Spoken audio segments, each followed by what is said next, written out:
귀한 찬양 감사합니다.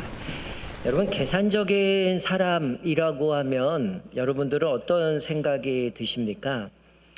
우리는 먼저 드는 생각은 부정적인 생각을 떠오르게 됩니다. 아마 이기적인 사람 이런 식으로 등식이 떠오르게 될 텐데 그러나 주님께서는 오늘 본문 말씀에 보면 진정한 제자의 조건으로 제시하는 것이 계산적인 사람이 되라라고 말씀하죠. 이 말씀은 뭔가 약삭빠르고 재리에 밝거나 처세에 능한 것을 말하는 것이 아니라 제자로서 치러야 할 대가가 얼마나 큰지를 계산해 보라라는 겁니다. 여러분, 지난주 금요일 날 이제 말씀을 나눴던 것처럼 사실은 그 배경 속에서 이 말씀이 이야기되는 건데요. 율법 교사들, 바리새인들은 자신들은 특별한 위치에 놓여 있는 사람이다라 생각했습니다.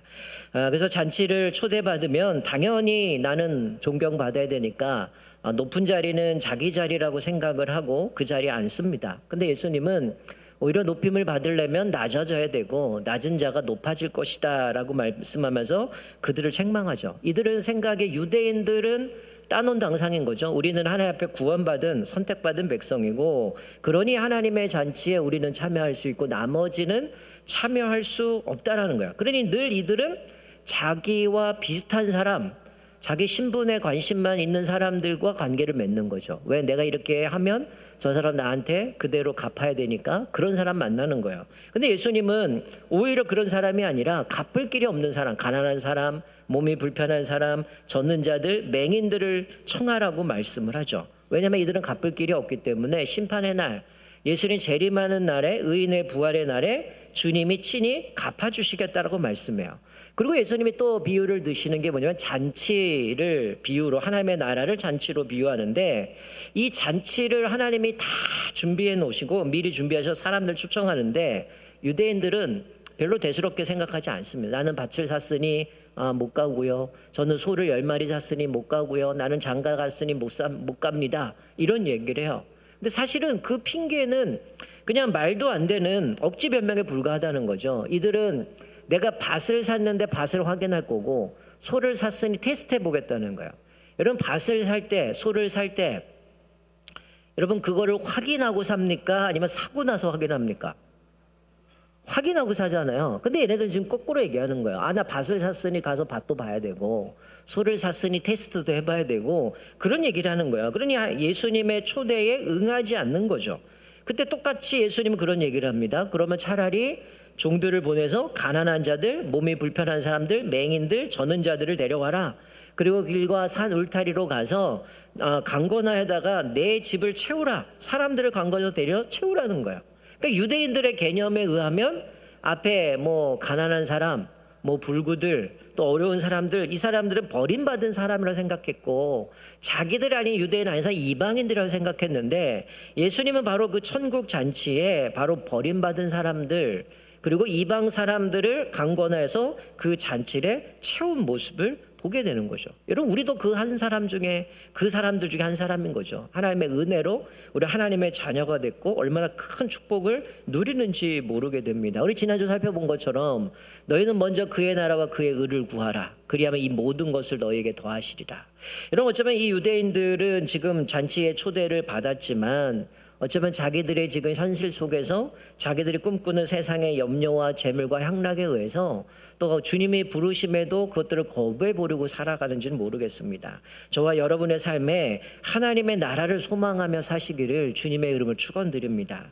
여러분, 이런 배경 속에서 오늘 예수님이 말씀하시는 거예요. 자, 26절 보시면 물은 내게 오는 자가 자기 부모와 처자와 형제와 자매와 더욱이 자기 목숨까지 미워하지 아니하면 능히 내 제자가 되지 못하고 라고 말씀해요. 여러분, 이 말씀은 우리에게 좀 약간 충격적으로 다가오죠. 야, 이거 예수 못 믿겠다. 이거 예수 믿으려면 다 버려야 되는구나. 부모도 없고 처자식도 없고 형제 자매도 없고 내 목숨도 미워야 되니 이거 예수 어떻게 믿겠나, 이런 생각을 할 때가 있어요. 주님 따르려면 다 버리라는 얘기예요. 근데 이거 오해하시면 안 되죠. 무슨 얘기입니까? 우선순위인 거예요. 하나님을 섬김에 있어서 하나님이 최우선순위가 돼야 된다는 거야. 목숨까지 미워해야 된다라고 말씀하죠. 즉 제자가 되려면 우선순위는 주님이어야 된다는 거예요. 앞에 살펴본 이 유대인들처럼 우선순위가 뭐였습니까? 나 밭을 봐야 되고 소를 봐야 되고 장가 들었으니 어떤 상업적인 문제, 가정적인 문제로 변명을 하고 있는데, 지금 예수님이 그런 배경 속에서 뭘 요구하세요? 우리들의 우선순위를 재조정하라 하는 거죠. 예수님을 따르는 것보다 그 어떤 것도 우선돼서는 안 된다는 겁니다. 하나님의 나라를 소유하기 위해서는 기꺼이 모든 것을 버리고 오직 예수님을 따르는 일에 전념해야 된다는 거죠. 여러분은 예수님과 교제 나누는 것이 어떤 것보다도 가장 바꿀 수 없는 최고의 가치로 알고 주님과 깊은 교제 가운데 하나님과 사귐을 누리시기를 주님의 이름으로 축원드립니다. 여러분, 제가 올해 이제 성경 통독을 계속 진행되고 있는데요. 사실은 이 기가 되게 힘듭니다. 시간이 짧다 보니까 오래 넘기기는 어렵고, 그러다 보니까 하루에 읽어야 될 분량이 하루에 뭐 많게는 18장, 뭐 17장 뭐 이렇게 가다 보니까 상당히 힘들어요. 저도 밀릴 때가 있어서 이틀치를 읽고 하게 되는데, 그래도 옆에서 격려하고 독려하니까 그래도 거의 모든 분들이 다 완독을 하고 있는데, 여러분 통계 보면 개신교인들 중에 하나님의 말씀을 읽지 않는 사람이 몇 프로일 것 같아요? 37%가 성경을 읽지 않습니다. 여러분, 예수 믿는 사람들이 37%가 말씀을 읽지 않는다는 거예요. 일주일에 평균 성경을 읽는 시간이 64분 정도 된다 그래요. 그러니까 일주일에 1시간 정도밖에 안 되죠. 큐티는 10명 중에 3명밖에 말씀 묵상을 하지 않는다는 거예요. 그래서 내년에는 1월 1일부터 또 3기를 모집을 하겠지만 좀 느슨하게 가려고 합니다. 짧으면 4장, 길면 8장. 뭐 하루에 뭐 18장 뭐 이렇게 읽는 것보다 훨씬 수월한데, 그냥 그날 부담 없이 말씀 묵상하고 그냥 꾸준히 가려고 합니다. 뭐 전에 말씀드린 것처럼 어쨌든 제가 목회하는 동안은 말씀 묵상하는 거는 계속해서 그냥 꾸준히 우리가 해야 되는 부분이기 때문에 그렇게 가겠다고 말씀드렸는데, 여러분 기도도 마찬가지예요. 여러분 하루에 10분도 기도하지 않는 분이 개신교인들 중에 몇 프로냐면 30% 해당됩니다. 여러분, 그리고 예배와 식사 기도를 빼고 하루 평균 기도하는 시간을 계산해 보니까 한 24분 정도 된다고 얘기를 해요. 여러분, 많은 그리스도인들이 기도도 하지 않아요. 말씀도 묵상하지 않아요. 그런데 어떻게 주님을 섬기고 살아갑니까? 어떻게 제자로 살아갈 수 있습니까? 기도도 안 하고 말씀도 안 읽으면 그냥 사사시대인 거죠. 자기가 멋대로 하고 싶은 대로 살아간다는 거예요. 여러분, 하나님과 친밀한 교제를 누리고 계십니까? 오늘 내가 무엇을 미워해야 됩니까? 여러분, 예수님은 미워하라 그러는데 우리는 사랑하자. 돈을 사랑하고 사람을 사랑하고 다른 걸 사랑함으로 인하여 하나님 사랑 자리로 들어갈 게 없는 거죠. 여러분, 이 어떤 것이 나에게 걸림돌이 된다면, 또 주님을 우선순위로 섬기는 것에 걸림돌이 된다면 그것은 걸려 넘어지는 것이 아니라 그것을 밟고 디딤돌로 삼아서 넘어가시기를 주님으로 축원드립니다. 여러분, 27절에 보면 또 예수님이 이렇게 말씀하시죠. 누구든지 자기 십자가를 지고 나를 따르지 않는 자도 능히 내 제자가 되지 못하리라. 여러분, 여기서 얘기하는 십자가는 뭡니까? 예수 그리스도에 대한 사랑과 충성을 위해서는 십자가에 못 박혀 기꺼이 죽을 각오까지 해야 된다는 거예요. 여러분, 이 로마 시대의 십자가형은 가장 극악무도한 사람에게 벌을 내리는 형벌이잖아요. 근데 이 사람들은 죽을 운명에 처한 사람들이 처형 장소까지 십자가를 지고 갑니다. 나는 죽는구나. 그 십자가를 지고 가는데 마치 제자들은 기꺼이 죽을 각오를 하고 끝까지 주님을 쫓아가야 된다는 거예요. 예수님은 사람들에게 죽기까지 그분을 따르라고 요구하는 겁니다. 그러니 예수님은 오늘 본문의 말씀에 뭐라고 얘기하세요? 계산하래요. 여러분, 제가 저 제목을 대가계산 시옷을 넣었는데 받침이 원래는 표준어는 시옷이 안 들어갑니다. 근데 여러분들이 이게 익숙하기 때문에 그냥 제가 이렇게 썼지만 원래 6개만 빼고는 나머지는 다 시옷이 들어가지 않아요. 어쨌든 대가를 계산하라 그러는데 뭘 계산하는 거예요? 주님을 따르는 것. 소위 제자도가 무엇인지, 어떤 대가를 치러야 되는지, 무엇을 버려야 되는지, 그리고 내가 주님을 따른다고 했을 때의 그 결과가 어떤 것인지를 다 헤아려 보라는 거예요. 그래서 두 가지 예를 들죠. 어떤 사람이 망대를 짓는데 내가 가진 돈을 가지고 준공까지 할 수 있는가? 따져보지 않고 공사하는 사람이 어디냐는 거예요. 중간에 하다가 돈 떨어졌네 그러고 멈추면 사람들이 얘는 지혜롭지가 않구나, 선견지명이 없구나, 사람들이 비웃을 거라는 거예요. 두 번째로 임금이 다른 임금과 전쟁하는 나에게는 10,000명의 병사가 있어요. 근데 상대방은 20,000명의 병사가 있습니다. 그럼 내가 10,000명을 이끌고 나갔을 때 저 20,000명을 이길 수 있을까 없을까 따져보고 승산이 있으면 나가잖아요. 그것처럼 이거를 계산해 보지 않고 나가는 사람이 어딨냐는 거예요. 만약에 계산했는데 안 돼, 그러면 어떻게 해요? 사신을 보내서 화친을 청해야 된다는 거죠. 여러분, 이건 뭘 얘기합니까? 무엇이 요구되는지를 미리 고려해 보라는 거예요. 그러니 주님을 따른다는 것이 무엇인지 값을 계산해 보고 주님을 따르라고 말씀하죠. 자, 33절에 이렇게 얘기해요. 이와 같이 너희 중에 누구든지 모든 소유를 버리지 아니하면 내 제자가 되지 못하리라. 여러분, 왜 자꾸 예수님 버리라고 얘기할까요? 그거 못 버려갖고 주님 못 찾는다는 거죠. 여러분, 어느 날 예수님께 사람이 찾아오잖아요. 내가 어떻게 해야 영생을 얻으리까? 율법에 뭐라고 돼 있냐? 율법에 이렇게 돼 있습니다. 저는 어릴 때부터 다 지켰습니다. 근데 예수님 뭐라고 얘기해요? 네 재산을 팔아서 가난한 자에게 주라. 근데 심각하게 고민하고 하잖아요. 주님보다 돈을 더 사랑한 거죠. 여러분, 지금 예수님 말씀하고 우선순위에 대한 얘기를 합니다. 이 33절도 문자적으로 생각한다면, 야, 내가 예수님 따르면 무소유가 돼야 되는구나, 아무것도 가지면 안 되는구나, 이렇게 받아들이면 안 되죠. 여러분, 예수님의 제자들 중에 부유했던 여성들이 있어요. 막달라 마리아, 또 헤롯의 청지기 구사의 아내 요한나, 수산나, 다른 여자들, 이들은 어떻게 했어요? 자기 재산을 가지고 주님이 제자들과 함께 사역할 때에 그것들을 섬겼던 모습을 보죠. 여러분, 삭개오도 자기 죄를 깨달았을 때 다 팔고 없애버렸네. 재산 하나도 안 가졌네. 그렇지 않았죠. 절반을 가난한 사람에 나눠주고, 내가 누군가에게 뺏은 게 있다면 4배로 갚겠습니다 라고 얘기를 하죠. 우리 마가 요한의 어머니 같은 경우는 자기 집을 기도처소로 내줘서 같이 예배하게 만들고, 그들이 또 성령의 기다리는 곳 가운데 거기서 120명의 사람들이 성령 강림을 경험하게 되고, 또 거기서부터 교회가 시작되어져 폭발적으로 하나님의 나라를 세워갔던 모습을 보게 됩니다. 여러분, 여기서 얘기하는 건 무소유해라 이게 아니에요. 그 돈이 내가 주님을 섬기는데 걸림돌이 된다면 그거 버리라고 얘기를 하는 거예요. 이런 대가를 계산하지 않고 주님을 따르면 어떤 일이 벌어질까요? 보통 작은 어려움에도 쉽게 중간에 포기해버립니다. 이런 그 예가 디모데후서 4장 10절 이렇게 기록해요. 데마는 이 세상을 사랑하여 나를 버리고 데살로니가로 갔고, 그레스게는 갈라디아로, 디도는 달마디아로 갔고, 이렇게 말씀합니다. 뭐라고? 이 세상을 사랑해서, 돈을 사랑하고 세상을 사랑하고, 그래서 결국 제자의 길로 가다가 작은 어려움에도 이거 나 포기할 수 없어, 그러고 돌아갔다는 거예요. 여러분, 이들도 역시 제자였습니다. 그러나 깊이 생각하지 못함으로 인해 중간에 돌아갔다는 거예요. 여러분, 그리고 마지막 예수님은 또 제자도를 소금에 비유하죠. 제자가 소금으로 비유하는데, 이 제자가 소금으로서의 맛을 잃어버리면 거름으로 쓸 수도 없고, 결국은 아무 쓰잘데 없는 모습으로 결국은 무가치하게 돼서 결국 심판받게 될 거라는 거예요. 여러분, 원래 소금은 맛을 잃어버릴 수가 없습니다. 이건 아마 사해에 있는 불순물이 섞여버린 그 소금을 이야기할 텐데, 어쨌든 예수님은 제자로서의 맛을 내지 못한다면 너희들은 결국은 아무 가치 없다라고 말씀을 합니다. 여러분, 말씀을 맺겠습니다. 여러분, 오늘 본문 말씀 25절이 예수님이 어떤 상황에서 이 말씀을 하고 계시죠? 25절에 보니까 수많은 무리가 함께 갈 때라고 얘기를 해요. 예수님께서 수많은 무리가 지금 예수님을 따라서 움직이고 있는 상황입니다.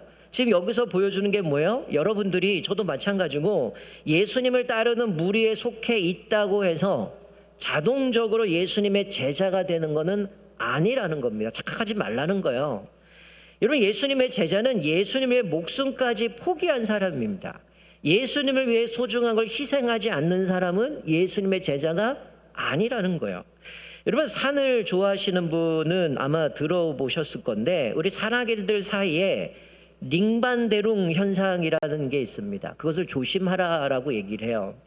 여러분, 이 링반대룽은 뭐냐면 서클 방황입니다.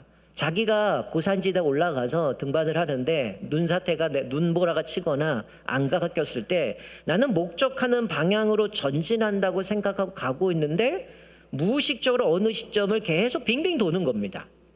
그래서 이거를 다른 말로 표현하면 환상보행이라는 거죠. 착각하고 있다는 거죠. 산에서 길을 잃어버리고 며칠 동안 방황하는 것이 이 때문이라는 거야. 나는 이게 목적지인 것 같은데 계속 겉돌고 있는 거죠.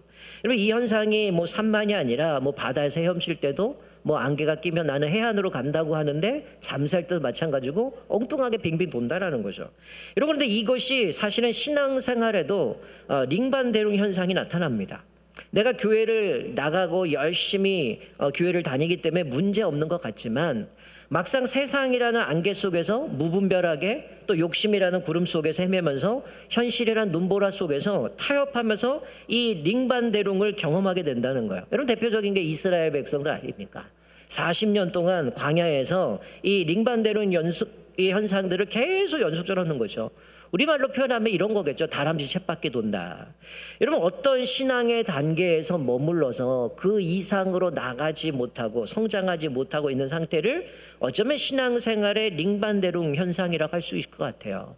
나는 열심히 하는 것 같은데 여전히 쳇바퀴 돌듯 도는 거죠. 왜 그렇습니까? 하나님이 우리에게 주신 그 은혜, 받은 은혜를 공짜로 여기기 때문이에요. 여러분, 물론 하나님이 우리에게 주신 것은 공짜로 받은 건 맞아요. 근데 그 은혜는 어떻습니까? 골고다 십자가는 엄청난 대가를 치르고 우리에게 주신 은혜라는 거야. 이 사실을 잊어서는 안 된다는 거야. 그러니까 우리가 은혜를 받고 구원을 받은 사람이라면 우리도 예수님의 길을 따라야 된다는 거죠. 오늘 예수님이 계산해라, 대가 계산해라, 누구든지 제자가 되려면 자기를 부인하고 자기 십자가를 지고 나를 쫓아야 된다, 부모든 형제든 자식이든 미워해야 된다는 얘기는 그 다 포기하라가 아니에요. 우선순위가 주님이어야 된다는 거죠. 예수님을 따르는 길에는 때로는 내 자존심을 버려야 됩니다. 때로는 오래 참아야 됩니다. 때로는 신앙생활 성장통을 겪을 때가 있어요. 또 섬겨야 되고 나눔도 있어야 되고 희생도 있어야 돼요. 또 나의 시간을 드려야 돼요. 때로는 나의 물질도 드려야 돼요. 이것이 대가를 지불하는 거라는 거예요. 대가를 지불하지 않는 교회는 더 이상 성장하지 않습니다. 쉽게 신앙생활 하려고 하고 봉사가 없는 교회는 예수님을 제대로 믿는다고 이야기할 수 없는 거죠. 예수님을 따르고 있다고 말할 수 없는 거예요. 그래서 희생이 없는 교회는 예수님을 닮아갈 수가 없는 거죠. 여러분, 어떤 사람이 늘 불만을 합니다. 어떤 사람은 행복하고 어떤 사람은 불행한데 자신의 모습을 보니까 늘 불공평하다는 거예요. 그래서 하나님께서 이 사람을 요단강변으로 데려갔습니다. 사람마다 이제 그 강을 건너는데 어떤 사람은 큰 십자가, 어떤 사람은 작은 십자가를 지고 그 강을 건너는데 하나님이 이 사람에게 불평하는 사람이 이렇게 얘기합니다. 야, 너 가서 저 사람들이 지고 오는 그 십자가의 무게를 한번 재봐라. 그래서 이 사람이 가가지고 투덜투덜 대면서 당연히 큰 십자가 무겁겠지 했는데 어찌된 일인지 큰 십자가도 작은 십자가도 무게가 똑같다라는 거예요. 근데 하나님 이런 말씀하시죠. 나는 늘 똑같이 공평하게 주지만 그것을 받는 사람들이 다 다르게 받는 것이 삶의 십자가다라고 얘기를 하는 거죠. 여러분, 우리는 늘 주님이 십자가를 지라고 할 때 이게 나한테 버겁고 힘들고 못한다라고 생각을 해요. 근데 모든 사람들이 지고 있는 그 십자가는 가장 알맞는 십자가라는 거죠. 여러분, 고린도전서 10장 13절 보면 이런 말씀이죠. 사람이 감당할 시험 밖에는 너희가 당한 것이 없나니 오직 하나님은 미쁘사 너희가 감당하지 못할 시험 당함을 허락하지 아니하시고 시험 당할 즈음에 또한 피할 길을 내사 너희로 능히 감당하게 하시느니라. 여러분, 내가 지는 지 십자가 무겁고 버겁고 더 이상 안 될 것 같지만 하나님 우리가 다 감당할 걸 준다는 거예요. 제자가 되기 위해서 너 다 포기하고 우선순위를 주님 앞에 두라고 얘기하는데 내가 감당하기 힘든 걸 요구하지 않는다는 거죠. 여러분, 우리가 어떻게 보면 내가 십자가를 진다라는 것이 마치 우리는 그것이 고통스럽고 어려운 것이라고 생각하지만 오히려 그것은 영광스러운 거라는 거예요. 여러분, 대가 계산을 하고 주님을 쫓고 계십니까? 아니면 계산도 없이 그냥 뛰어들었습니까? 여러분, 사실 우리가 이 주님의 제자가 된다라고 할 때 그 대가를 계산한다고 한다면 사실 진짜 계산해 보신 분은 알 겁니다. 내가 아무리 계산해도 그 값을 전혀 맞지 않다는 거죠. 여러분, 우리가 뭘 그 값을 지불할 수 있겠어요? 여러분, 주님이 사명을 이루기 위해서 하늘 보좌를 버리고 이 땅에 내려오셨어요. 죄는 없는데 죄인의 모습 오셔서 온갖 고초 당하셨고 결국 십자가에 죽으셨습니다. 여러분, 그 값을 어떻게 지불하시겠어요? 하늘 보좌 포기하시고 조롱당하시고 십자가에 죽으셨는데 내가 값을 계산하면 이게 미치는 장사입니까? 본전도 우리가 드릴 수 없어요. 이건 불가능한 겁니다. 그런데도 주님은 나를 따르라고 말씀하죠. 십자가 위에서 또 남김없이 물과 피를 다 흘리셨잖아요. 그 결과 우리는 영원한 생명을 얻었잖아요. 무엇으로 값을 계산할 수 있습니까? 주님은 계산하고 따르라고 얘기하는데 계산해 보면 손해가 아닌 거예요. 이건 도저히 값을 지불할 수 없어요. 그래서 거저 주신 겁니다. 우리가 해결할 수 없기 때문에. 그런데 주님은 우리에게 뭐라고 말씀해? 너 주님 따르는 게 그렇게 힘들다고 생각해도 계산해봐. 네가 이거 값 지불할 수 있는 게 아니라는 거예요. 그러니 하나님의 은혜 아니면 이렇게 살 수 없으니 어떻게 돼요? 부모고 형제고 자식이고 돈이고 자기 목숨까지 주님보다 아까워서 그거 사랑한다고 주님 못 쫓는다? 이거 제자 아니라는 거예요. 수많은 사람들이 주님 쫓아갑니다. 어쩌면 우리도 착각할 수 있어요. 주일마다 교회 와서 예배 드리니까. 여러분, 그런다고 우리가 주님의 제자가 아니라는 거예요. 예수님의 제자가 되려면 자기를 부인하고 자기 십자가를 져야 된다는 거예요. 여러분, 그 예수님보다 그 무엇이 더 소중하다면, 그 무엇이 우선순위라면 우리는 지금 제자의 길에 서지 않았다라는 겁니다. 여러분, 오늘 본문의 말씀을 좀 심각하게 좀 받아들이셨으면 좋겠어요. 우리나라에도 수많은 사람이 기독교인이라고 얘기하죠. 진짜 제자가 몇 명일까요? 정말 주님을 위해서 내 목숨까지 걸고 주님을 위해서 나 그 어떤 것보다 주님이 최우선순위입니다. 그렇게 고백하는 사람이 얼마나 될까요? 많은 사람은 착각합니다. 내가 교회에서 예배드리고 봉사하니까 나는 제자다라고 얘기하지만 삶으로 들어가면 어때요? 이런 봉사는 다 할 수 있어요. 이런 직장에서 조직사회 운영하면서 많은 일들 하잖아요. 그거 다 할 수 있습니다. 그러나 그 삶으로 들어갔을 때 내 우선순위가, 내 가치가 어디에 두고 있느냐, 그건 다른 이야기라는 거예요. 오늘 예수님은 그걸 얘기를 합니다. 율법 교사들, 바리새인들 표면적으로 어때요? 말씀에 능통한 사람, 율법을 지키는 사람, 누가 보면 정말 믿음 좋은 사람이죠. 근데 그 안에 들어간 뭐예요? 나는 존경받아야 되는 사람. 내 이 직책을 가지고 이 직책이 최고의 것으로 생각하고 나는 당연히 이런 중요한 사람이니까 높은 자리에 앉아야지. 근데 예수님은 뭐라고 말씀해요? 그 잔치에 가난한 사람, 발 저는 사람, 아무것도 갚을 길이 없는 사람을 데려다가 그 잔치를 채웁니다. 길가의 산 울타리에 가서 채웁니다. 유대인들에게 선지자를 보내서 아무리 외쳐도 이들은 듣지 않았어요. 결국 예수 그리스도의 그 구원의 은혜들이 유대인들이 아니라 이방인에 흘러가고 결국 우리까지 온 거 아닙니까? 이런 만약에 유대인들의 생각이라면 우리는 구원받을 자격이 없는 사람들이잖아요. 근데 예수 그리스도의 은혜로 말미암아 아무 자격이 없는 우리들을 예수님이 그 하늘 보좌 버리시고 이 땅에 오셔서 십자가에 죽으시고 나의 죄를 대신해 주셨고 그리고 우리에게 영원한 생명을 허락해 주셨는데 우리가 아무리 계산하고 한다 할지라도 이 값을 지불할 수가 없어요. 그러니 주님을 따르는 것은 우리에게 득이 되면 득이 되지 실이 되는 게 없는 거예요. 그런데도 우리는 이거 포기하지 못해서, 이거 미워하지 못해서 여전히 그거 움켜쥐고 살아갑니다. 여러분, 우리가 마태복음에 나오는 것처럼 네 가지의 밥 비유가 나오잖아요. 가시덤불에 있는 사람이 어떤 겁니까? 세상의 유혹들, 세상의 이런 재물에 대한 것들, 그런 욕심에 근심함으로 인하여 결국 뿌리 내리지 못하는 거 아닙니까? 어쩌면 내가 주님의 제자가 된다고 할 때 우선순위가 여전히 그곳에 있다면 우린 늘 근심함으로 뿌리 내리지 못할 거예요. 성장하지 못할 겁니다. 여러분, 우리가 오늘 말씀을 보면서 나는 주님 앞에서 그 대가를 계산하면서 또 주님 앞에 기꺼이 내 자신을 주님이 나를 위해서 목숨 거신 것처럼 내가 목숨을 걸고 주님을 끝까지 쫓아갈 마음을 가지고 제자로 살아가는가. 그리고 앞에서 예를 들었지만 우리는 과연 주님을 사랑한다고 하는데 바울은 말씀과 기도로 거룩해진다고 얘기하는데 우리는 늘 말씀을 붙들고 살아가는가? 주님 앞에 기도하고 살아가는가? 이거 없으면 결국은 내 생각이 앞서는 거고 내 행동이 앞섬으로 인해 그르칠 때가 많다라는 거죠. 우리가 오늘 이 말씀 앞에서 다시 한번 나를 돌아보면서 나는 정말 주님의 진정한 제자인가? 나를 부인하고 날마다 자기 십자가를 지고 주님을 따르고 있는가? 나의 모습을 다시 한번 돌아보시면서 이제 12월 시작이 되어집니다. 이제 예수님이 이 땅에 오신 성탄절을 맞이하게 될 겁니다. 다른 교단들에서는 대림절이며 이런 것들을 쭉 하지만 우리는 그렇게까지는 하지 않지만 우리가 이 12월 한 달 동안 다시 한번 주님이 이 땅에 오신 이유 또 우리에게 베푸신 은혜들 좀 같이 깊이 묵상하면서 나도 오늘 예수님 말씀하신 것처럼 누구든지 나를 따르려거든 자기를 부인하고 나를 쫓으라 하시는 그 말씀을 다시 한번 깊이 새기면서 진정한 제자로서 나를 부르신 그 하나님의 영광의 대로 부르신 그 주님을 따라서 나에게 주신 사명 따라 주님 부르시는 그날까지 하나님의 나라를 온전히 회복하고 세워가는데 귀하게 쓰임받는 저와 여러분 되시기를 주님의 이름으로 축원드립니다. 아멘. 우리 다 같이